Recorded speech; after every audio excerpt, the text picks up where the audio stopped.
घबराने की कोई जरूरत नहीं। मेरे बेटे की एंट्री मतलब इन बदमाशों को डिसेंट्री। खुद को समझता क्या है?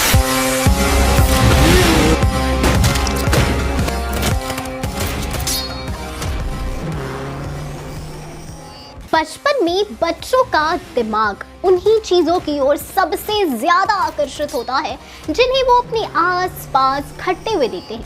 अगर बच्चों के सामने लड़ाई झगड़ा जैसी घटनाएं ज्यादा होती हैं तो उनका दिमाग भी लड़ाई में चलने लगता है।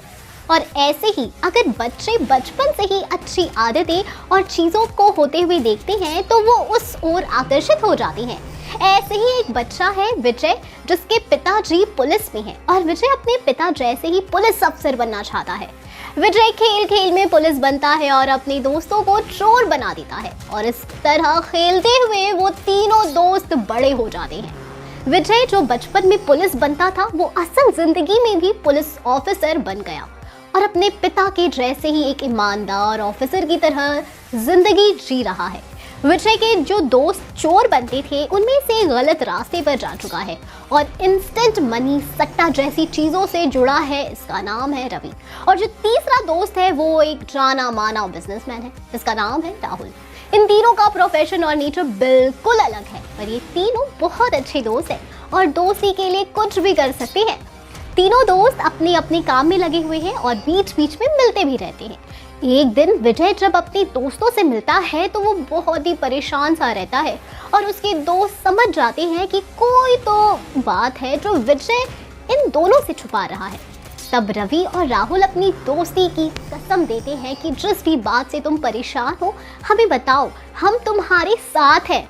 तो विजय बताता है कि उसे एक मिशन मिला है एक देशद्रोही को रंगे हाथों पकड़ने का और इसका नाम है भैरव सिंह। तो उसके दोस्त बोलते हैं कि इसमें इतना परेशान होने की क्या बात है, तुम एक ईमानदार और बहादुर होनार पुलिस ऑफिसर हो, तुम इस काम को भी आसानी से अपनी टीम के साथ पूरा कर सकते हो और उसको पकड़ सकते हो। तब विजय बताता है कि भैरव सिंह एक खूंखार अपराधी है जो अपराध तो करता है पर कोई सबूत नहीं छोड़ता। ऐसे में उसको पकड़ना मुश्किल है क्योंकि बिना सबूत के उसको सजा नहीं दी जा सकती।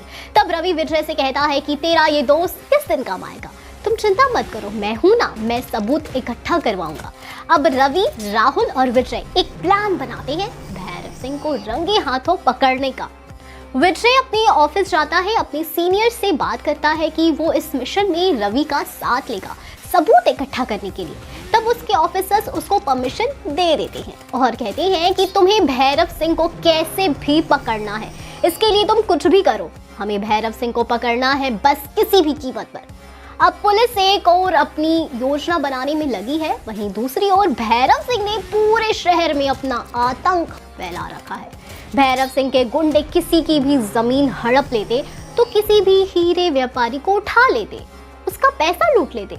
भैरव सिंह के गुंडे आतंकवादियों से भी मिले हुए थे जो खतरनाक बम और हथियार बनाने का काम करते थे।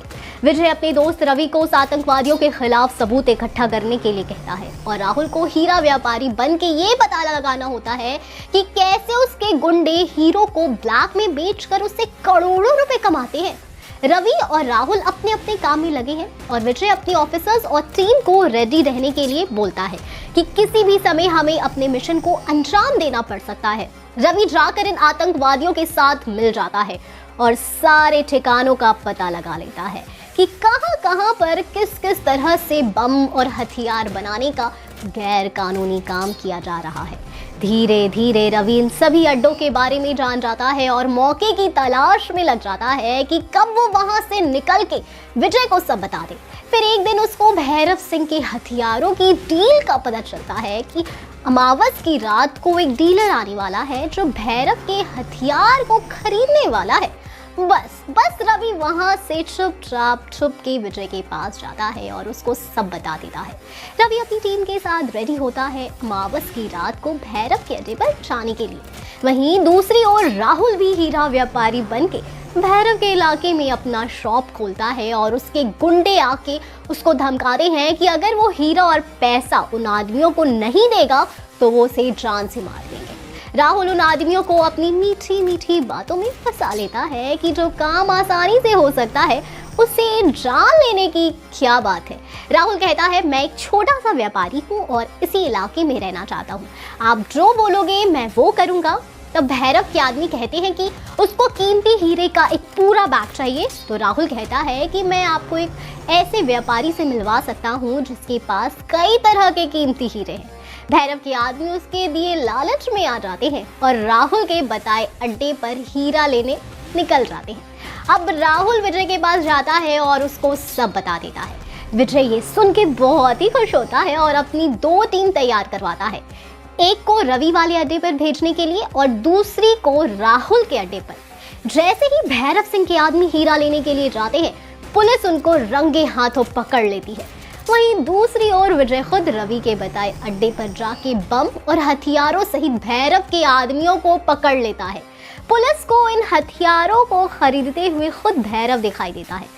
इस तरह भैरव, जो एक देशद्रोही था, पुलिस उसको रंगे हाथों पकड़ लेती है। विजय के दोनों दोस्त भी अपने देश के लिए कुछ करना चाहते थे और उन्होंने इस देशद्रोही को पकड़वा के अपना देश प्रेम साबित कर दिया।